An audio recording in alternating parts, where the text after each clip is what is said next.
taas at kapalaluan. Nagbubumigla sa daan ng kapahamakan. Ang buhay kong nagpagala-gala sa lilim ng kawalan ng pananampalataya.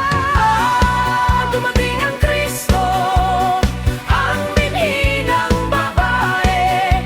Pinasan ang krus upang iligtas ako, upang ako'y buhayin mula sa patibong ng kamatayan. Si Kristo ay naging aking Panginoon.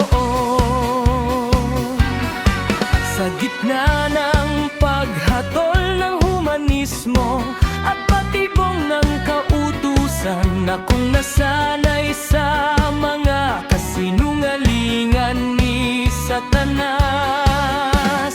Pusong natutuyo sa kasuklam-suklam na pagkamakasarili, muling nabubuhay sa pamamagitan ng pag-ibig ni Kristo.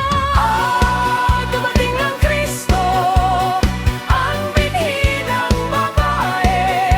Pinasan ang krus upang iligtas ako, upang ako'y buhayin mula sa patibong ng kamatayan.